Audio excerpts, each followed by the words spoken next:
সম্মানিত ভিউয়ার্স, আসসালামু আলাইকুম। আপনারা দেখতে পাচ্ছেন যে বিনামূল্যে এখানে পানি বিতরণ করা হচ্ছে চরপাড়া মোড়ে, যেখানে সাধারণ নাগরিক বিভিন্ন জায়গা থেকে এসে পানির তৃষ্ণা যারা কাতর হয়ে যাচ্ছে তাদের মধ্যে পানি বিতরণ করা হচ্ছে।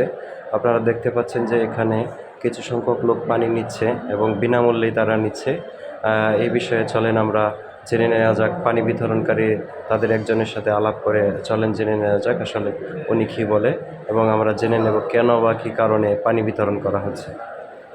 এই কার্যক্রমের শুভ উদ্বোধন করেন আমাদের কোতোয়ালি মডেল থানার সাব ইন্সপেক্টর কামাল ভাই, উনি শুভ উদ্বোধন করেন এবং এটি চলমান থাকবে, আগামীকালকে ভিজে থাকবে এবং পরশুদিন হচ্ছে আমাদের গাঙ্গিনাপাড় মোড়ে থাকবে।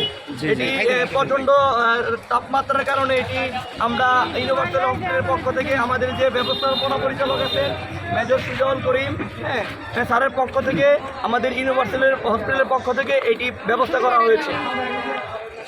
জি, আমি মোহাম্মদ আলনুর মোহাম্মদ আয়াস, ইউনিভার্সাল হসপিটাল এক্সিকিউটিভ ডিরেক্টর। ধন্যবাদ। সম্মানিত দর্শক, আপনারা দেখতেই পাচ্ছেন যে চরপাড়া মোড়ে প্রচণ্ড তাপদাহের মধ্যে এইখানে বিনামূল্যে ইউনিভার্সাল হাসপাতালের পক্ষ থেকে করা হচ্ছে।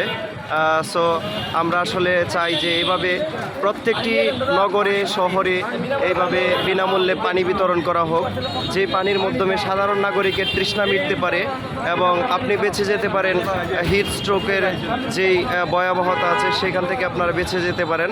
ধন্যবাদ, সবাই ভালো থাকবেন এবং ময়মনসিংহ নগরীর মতো এরকম কার্যক্রম আপনারা প্রতি জায়গায় চালিয়ে যাবেন। আসসালামু আলাইকুম, ধন্যবাদ, ভালো থাকবেন।